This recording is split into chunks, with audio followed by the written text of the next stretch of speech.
हमें पाकिस्तान तहरीक इंसाफ और मुस्लिम कॉन्फ्रेंस के दरमियान मुकाबला होता नजर आता है। देखते हैं क्या आप पीटीआई भरपूर पावर शो करने में कामयाब हुई? जिस तरह जुल्फ़िकार भाई साहब और इम्तियाज़ एडवोकेट साहब के दरमियान कुछ तरह की बातचीत हुई, उम्मीद तौर पर नून लीग के साथ जो पॉलिटिकल वर्कर या कारकुन हैं वो जमात इस्लामी की तरफ गए और ओवरऑल आज़ाद कश्मीर के सियासतदानों की सल्फ़िक के अंदर बड़ी नज़र है। बहुत रेज़ किया, मैं कहता हूँ कि पीटीआई ने जिस कदर वहाँ पर रेज़ किया ये गैर मामूली बात है। लेकिन खास बात ये हुई है कि मुस्लिम कॉन्फ्रेंस का वोटर जो है वो कम टूटा है। एक सियासी जमात मैं समझता हूँ कि औसतन हर पोलिंग स्टेशन से 130 से 150 के दरमियान वोट लेती है। राजा खालिद महमूद साहब की सूरत में उनको वोट लोअर बेल्ट से भी मिल रहा है, अपर बेल्ट से फिगर पे जाती है मुस्लिम कॉन्फ्रेंस। मुस्लिम कॉन्फ्रेंस का हर एक पोलिंग स्टेशन पर एक तंजीमी सेटअप मौजूद है। बिस्मिल्लाहिर्रहमानिर्रहीम, अस्सलाम वालेकुम। मैं हूँ राजा माजिद अनवर। आज़ाद कश्मीर में इंतखाबात की गेमा गेमी जारी है। इस वक्त वफाकी वज़रा और दिगर पार्टियों के कायदीन आज़ाद कश्मीर में अपनी अपनी पार्टियों की भरपूर इंतखाबी मुहिम में मसरूफ़ हैं। आज हम बात करेंगे LA-14 गरबी बाग दिलकोट के हवाले से, और इस वक्त मेरे साथ मौजूद हैं सीनियर सहाफ़ी और कश्मीर टाइम्स के एडिटर आबद अब्बासी का LA-14 गरबी बाग। आपके पॉइंट ऑफ व्यू से कौन सी पार्टी इस वक्त टॉप पे जा रही है और किस पार्टी को किस कदर मेहनत करनी पड़ेगी? मेरा ख्याल है कि सबसे ज़्यादा जो वहाँ पर पुरानी जमात है वो मुस्लिम कॉन्फ्रेंस है। मुस्लिम कॉन्फ्रेंस का हर एक पोलिंग स्टेशन पर एक तंजीमी सेटअप मौजूद है। ये उसकी बहुत प्लस पॉइंट है उसका। 216 पोलिंग स्टेशन है। अगर 213-16 पोलिंग स्टेशन है तो आप ये देखिए कि 1,02,3,000 वहाँ पर वोटर है।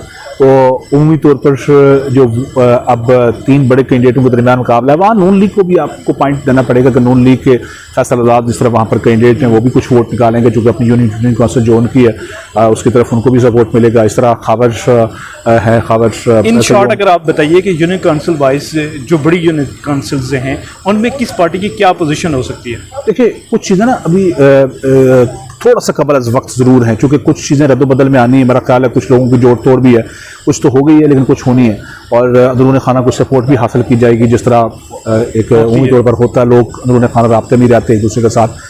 लेकिन मैं ओवरऑल जो पोलिंग स्टेशन है उनकी अगर बात आपसे करूँ तो उसमें मुझे यूँ लगता है कि मुस्लिम कॉन्फ्रेंस के लिए कोई भी पोलिंग स्टेशन ऐसा नहीं होगा जहाँ पर वो वोट ना हासिल करे या जहाँ पर वो डबल फिगर में न दाखिल हो, बल्कि ट्रिपल फिगर में ना रहे।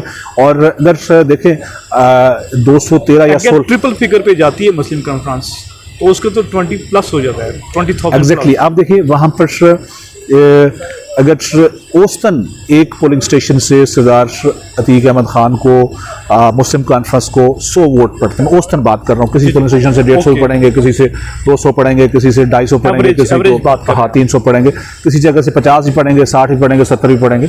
और हर एक पोलिंग स्टेशन से मुस्लिम कॉन्फ्रेंस के लिए आसान है कि वो हर पोलिंग स्टेशन में ट्रिपल फिगर में जा सकती है। और अगर ट्रिपल फिगर में न भी होती, कुछ पोलिंग स्टेशन में डबल फिगर में रहती है, तो एवरेज अगर 100 भी अगर उसको वोट पड़ता है तो फिर आप देखें वो 22-23 हज़ार में पहुंचती है। अब 22-23 हज़ार में एक कैंडिडेट अगर पहुंचता है तो मुझे ये बताएं कि उसके लिए इलेक्शन आसान हो जाएगा, मतलब उसके लिए जीतना आसान हो, मार्जिन कम हो जाएगा लेकिन जीतना आसान हो जाएगा। दूसरी जानिब अगर हम पीटीआई को अगर देखें तो पीटीआई के अंदर एक बात यह है कि अगर रबी लतीफ़ खलील साहब का 6-7 हज़ार अपना वोट अगर हो, पीटीआई का कबल अज़ीं जो वोट अगर 2,500-3 हज़ार हो, नया उसके साथ 2,500-3 हज़ार मजीद ऐड हो गया हो, 12-13 हज़ार यहाँ पहुँचते हैं, चलो 7-8 हज़ार मजीद इस इलेक्शन के अंदर उनके पास आके तकरीबन 18-20 वो, तो वो एक जो 3-4 हज़ार का गैप है वो भी हमें नज़र आता है कि इतना वोट का गैप हो सकता है।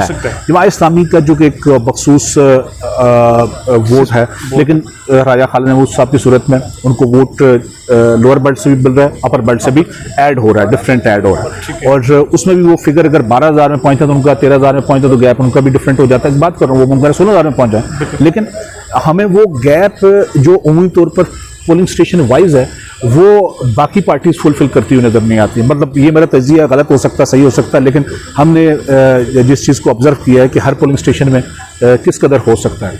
और अगर ये फिगर 100 से 110 हो जाता है, 120 हो जाता है, 130 हो जाता है, अगर कोई भी सियासी जमात मैं समझता हूँ कि औसतन हर पोलिंग स्टेशन से 130 से 150 के दरमियान वोट लेती है, चाहे वो की पोजीशन में नहीं, वो लीड कर जाएगी, फिर लीड कर जाएगी, वो लीड कर जाएगी। उसका उसकी कंपटीशन दूसरों के मुकाबले में रहती है।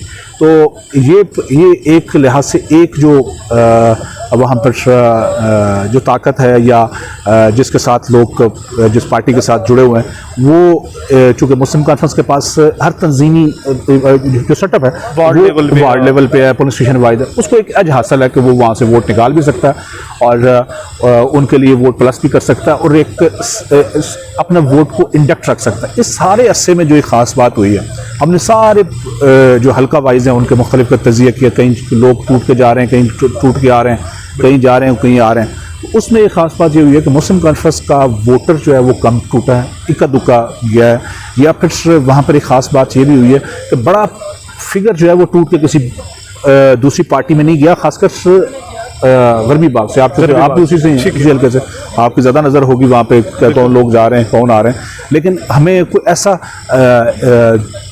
दूसरी पार्टी के लिए इम्पैक्ट करता हुआ जो मुस्लिम कॉन्फ्रेंस से टूट कर गया हो वो नज़र नहीं आया। वो पीटीआई ने बहुत रेज़ किया, मैं कहता हूँ कि पीटीआई ने जिस कदर वहाँ पर रेज़ किया ये गैर मामूली बात है, लेकिन आज की तारीख कल क्या होता है ये नहीं, अगले 4-5 दिनों में क्या डेवलपमेंट होती है वो बड़ी ख़ास बात होगी, लेकिन आज की तारीख में एक मुकाबला अच्छा है, लेकिन गैप ज़रूर नज़र आता है।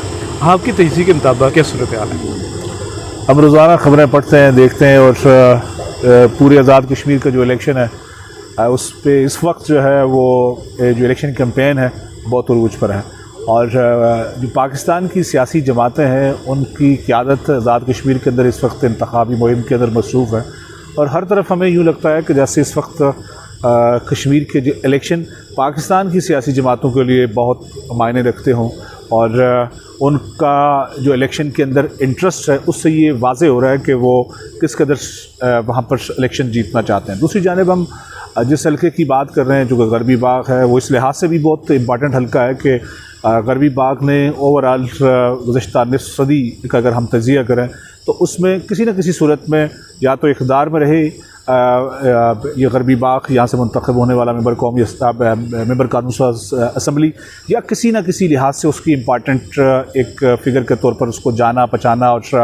जाता रहा, पॉलिटिकल लिहाज से इंतहाई अहमियत का हामिल रहा है।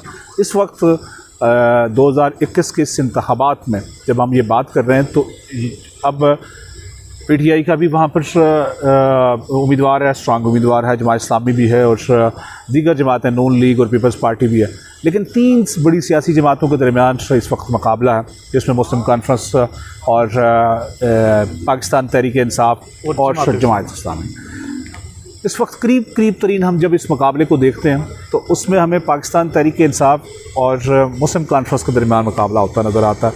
जमात इस्लामी के कैंडिडेट चूँकि राजा खालिद महमूद साहब हैं, गो अगर उनको सपोर्ट मिल पाती है तो मेरा ख्याल है मुकाबला उनका भी अच्छा हो सकता है। कबल अज़ी ख्याल किया जा रहा था कि नून लीग की जानिब से जिस तरह वहाँ पर अगर नून लीग उनको सपोर्ट कर जाती है, उनका कैंडिडेट विड्रा हो जाता है तो फिर मुकाबला जो बढ़कर मुस्लिम कॉन्फ्रेंस और जमात इस्लामी के दरमियान। जी एग्जैक्टली। तो इस लिहाज से इस हल्के के अंदर दिलचस्पी पब्लिक की भी बहुत बड़ी है और ओवरऑल आज़ाद कश्मीर के सियासतदानों की इस हल्के के अंदर बड़ी नज़र है। ओवरऑल मीडिया की भी बड़ी सख्त नज़र है इस हल्के में, क्योंकि 3-4 बड़े इंपॉर्टेंट हल्के में इसमें कहूँगा, जिस तरह राजा फारूक हैदर साहब के 2 हल्के हैं, शाह कलाम कादर साहब का हल्का है, सरदार अतीक साहब का ये हल्का है, फिर साथ वस्ती बाग जो है उस पर बड़ी नज़र है, राजा जसीम, जी हाँ वहाँ भी मुकाबला। फिर अगर इसके बाद है तो हम देखते हैं कि जनाब बरसी सुल्तान महमूद चोई साहब के हल्के के अंदर बड़ी नज़र है, सभी की नज़र है और इसी तरह कमर ज़मान साहब के हल्के के अंदर शर्की बाग पर भी नज़र है। इक्का दुक्का बाकी भी हैं, जिस तरह आप देखें तारिक फ़ारूक साहब और चौधरी अनवारुल हक के दरमियान बड़ा मुकाबला है और चौधरी अनवारुल हक साहब इस वक्त एक ऐसी पोजीशन पे हैं जहाँ पर ये कहा जा रहा है कि वो इलेक्शन शायद जीत जाएँ। तो इस लिहाज से बहुत सारे हल्के ऐसे हैं जिस पर ख़ासी नज़र है, लेकिन खालिस्तान अगर देखा जाए LA-14 के हवाले LA-14 के हवाले से तो हर एक शख्स कहीं ना कहीं हमें डिस्कस करता हुआ नज़र आता है, क्योंकि पीटीआई के कैंडिडेट की एक बेहतरी की सूरत में उसके वोट की बेहतरी की सूरत में वहाँ पर ये डिस्कशन ज़्यादा है। कल पीटीआई का एक पावर शो था, आप उसको किस नज़र से देखते हैं? क्या आप पीटीआई भरपूर पावर शो करने में कामयाब हुई? मेरा ख्याल है कि माजी के मुकाबले में पाकिस्तान तहरीक इंसाफ का रिपोर्ट के अंदर जलसा अच्छा था और चूँकि हमने ये भी देखा कि कबल अज़ीं जो पाकिस्तान तहरीक इंसाफ के जलसे तीरकोट में हुए शायद इस कदर बेहतर नहीं थे, और ये काफ़ी बेहतर रहा, पब्लिक को उन्होंने मोबिलाइज़ किया। मेरा ख़्याल है कि जिस तरह की तवक्को तहसील सतह पर होनी चाहिए थी वो उस तरह की नहीं हुई, लेकिन लोगों को इकट्ठा करने में किसी हद तक वो कामयाब ज़रूर है। शायद मैं ये देखता हूँ कि पाकिस्तान तहरीक इंसाफ की तीरकोट लेवल की जो क़यादत है उसके यहाँ कहीं ना कहीं आपस की जो चपलिश है, जो लड़ाई झगड़ा, हमने देखा कि वहाँ पे स्टेज के ऊपर भी कुछ ऐसी तासर सामने आया कि जैसे वो कायदीन आपस में गुत्थम गुत्था थे या एक उनकी मिसअंडरस्टैंडिंग थी। ऐसा बहुत इंपॉर्टेंट बात इस लिहाज से है कि आपके यहाँ वफाकी वज़ीर जा रहा हो, आपके जलसे को बूस्ट अप कर रहा हो, आपकी इंतखाबी मुहिम को वो तेज़ करने आया हो, आपको इलेक्शन में वो एक सपोर्ट करने आया हो, और ऐसे हालात में आप वहाँ पर ऐसा कुछ कर रहे हो कि जिसके नतीजे में वहाँ आप एक दूसरे से माइक छीन रहे हो या कोई ऐसी बात हो जाए जो उमन डिसिप्लिन के ख़िलाफ़ वर्जी हो। और जब डिसिप्लिन की ख़िलाफ़ वर्जी होती है तो मेरा ख़्याल ये है कि उस पर लोगों का काफ़ी परेशानी का सामना उन लोगों को करना पड़ता है। तो ऐसा होना नहीं चाहिए था।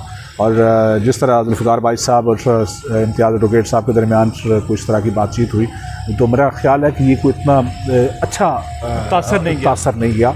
और वो इंतखाबात में और जलसा जुलूसों में इस तरह के वाक़यात होते हैं, लेकिन वो कारकुनों की सतह पर होते हैं, क़यादत की सतह पर नहीं होते। जब क़यादत की सतह पर इस तरह की बात होगी उसका तासर को अच्छा नहीं पड़ता। अगर गरबी बाग की बात की जाए तो 2 बेल्ट हैं, अपर बेल्ट और लोअर बेल्ट। तो आप समझते हैं कि अपर बेल्ट कोई ऐसा रोल प्ले कर सकता है कि तहरीक इंसाफ की जीत में या किसी और पार्टी की जीत में? मेरा ख़्याल ये है कि ये तकसीम उमूमी तौर पर शायद लोगों के यहाँ ज़रूर है, लेकिन जो पॉलिटिकल पार्टीज़ हैं उनके यहाँ वर्कर, कारकुन और वोटर एक ही हैसियत रखता है। कहाँ उसको फेवरेबल माहौल मिलता है वो उससे फ़ायदा उठाता है। अपर बेल्ट का इस लिहाज से रहा कि चूँकि वो उमूमी तौर पर ये तासर था कि वहाँ पे शायद लोअर बेल्ट के मुकाबले में तरक्की ज़्यादा थी, वहाँ पर चूँकि तहसील का सदर मकाम था, तो इस लिहाज से लोगों का ख़्याल है कि वहाँ की जो सोच है वो शायद थोड़ी सी मुख्तलिफ है या वहाँ के हालात ग्राउंड रियलिटी डिफरेंट है। ठीक है, लेकिन वोटर की ताकत एक ही तरह की होती है। वोट की पर्ची जो है वो फैसला एक ही तरह का करती है, वो किसी भी साइड से हो। कमज़ोर का, ताकतवर का है, लोअर बेल्ट है, अपर बेल्ट है, लेकिन सोच में इस तरह से फ़र्क आता है। जहाँ तरक्की नहीं होती तो लोगों का ख्याल होता है, जो महरूम तबकात हैं वो समझते हैं कि हम क्यों इग्नोर होते हैं। लेकिन अब सूरत हाल वहाँ पर इस चीज़ से निकलना भी चाहिए, शायद ये निकलने के लिए ज़रूरी भी है। एक ही तरह की वहाँ पर डेवलपमेंट अब हो रही है, 2-4 चीज़ें छोड़कर, जिनमें मैं समझता हूँ कि जो बशारत शहीद रोड है या ऊपर वाली रोड है। इस बात से कतई नज़र कि हम इस पॉइंट ऑफ व्यू से देखते हैं कि जैसे पीटीआई में अपर बेल्ट से बहुत सारे लोग शामिल हो चुके हैं, तो उस इम्पैक्ट के हवाले से हम बात करें। बिल्कुल, देखें ना, वो सारे के सारे लोग उम्मीद तौर पर नून लीग के साथ वाबस्ता रहे। वो सारे लोग, यानी बेशतर लोग, सारे तो नहीं कहूँगा, बेशतर उसमें जो सरकर्दा रहनुमा है वो गए हैं पीटीआई की तरफ, नून लीग से पीटीआई की तरफ। और अब उसमें से एक ऐसा भी तबका या ऐसे भी जो पॉलिटिकल वर्कर या कारकुन हैं वो जमात इस्लामी की तरफ गए। फिर उसमें से कुछ हिस्सा ऐसा भी है जो पॉलिटिकल फिगर्स का नून लीग के साथ जो बस की थी वो मुस्लिम कारकुनों के साथ भी किया। अब सूरत हाल वहाँ पर ये है कि डेफिनेटली अगर अपर बेल्ट का एक वोट मुख्तलिफ उम्मीदवारों में तकसीम होता है तो उसका जो इम्पैक्ट है वो पड़ेगा। चूँकि खालिद महमूद साहब की ज़्यादा तवक्कुआत ये हैं कि वो अपर बेल्ट से उनको वोट शायद ज़्यादा मिलेगा, लेकिन जमात इस्लामी के कैंडिडेट के हाँ मैंने देखा है कि कभी ऐसा नहीं, उसका कारकुन जो है वो हर तरह एक ही लिहाज से कारकुन एक ही की सोच की तरह का ड्राइव करता है। तो लिहाजा वहाँ उनको एज इस लिहाज से भी हो गया है कि नून लीग के कुछ लोग, जिस तरह फ़र्ज़ करें राजा अरशद साहब हैं, उन्होंने उनको सपोर्ट किया, वो अपना एक हल्का बाब रखते हैं, वो उनके वोट को प्लस करेंगे, इम्पैक्ट करेंगे। फिर इसी तरह अगर हम पीटीआई की तरफ अगर देखें, क्योंकि मेर लतीफ़ खलीक साहब कबल अज़ीज़ जमात इस्लामी के साथ थे, तो वहाँ से वो जब छोड़ के आए तो जमात इस्लामी का वोट शायद उनके साथ नहीं है, उनका ज़ाती वोट उनके साथ उसने ट्रैवल किया पीटीआई की तरफ। पीटीआई का अपना एक वोट बैंक था। फिर कुछ यूथ जो है वो इंडक्ट हुई, जो नया वोट बना है, और 21,000 के लगभग न्यू वोटर जो हैं वो आए जी। लेकिन वो सारा वोट एक ही जमात को नहीं जाता, क्योंकि उसमें देखें ना जमात इस्लामी के साथ भी लोग गए होंगे, कुछ लोग न्यूट्रल होते हैं। हल्के की फ़ज़ा देखते हैं, कुछ लोग मुस्लिम कॉन्फ्रेंस के साथ गए, कुछ लोग PTI के साथ गए। तो हमें अगर मजमूई तौर पर एक जो उमूमी तासर है वो कि अगर PTI की तरफ ज़्यादा वोट किया, तो उस लिहाज से हम ये देखते हैं कि जब मीर लतीफ़ खलीक साहब PTI में आए तो अपना वोट लेके आए, जमात इस्लामी का वोट लेके नहीं आए। वो वोट वहाँ पर उनके साथ ऐड हुआ। PTI का अपना वोट जो भी वोट बैंक था, क्योंकि कबल अज़ीम PTI ने कोई ऐसा इलेक्शन नहीं लड़ा था, तो लिहाजा उनके वोट के बारे में एक तासर था कि महदूद वोट है। अब की बार अगर नौजवान उनके साथ इंडक्ट हुआ तो डेफिनेटली एक प्लस किया उसने। फिर उसके बाद जो नून लीग से लोग अभी जिनने PTI ज्वाइन किया है, तो उससे उनका वोट बैंक मज़ीद प्लस हो गया। अपर बेल्ट से काफ़ी लोग जो है ना उनके साथ आए हैं। तो अब मुकाबले की फ़ज़ा एक बेहतर बन गई है, मतलब मुकाबले की फ़ज़ा गरबी बाग के अंदर है।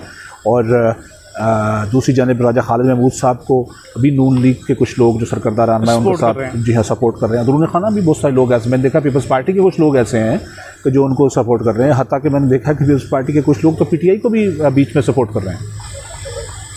Thank you so much.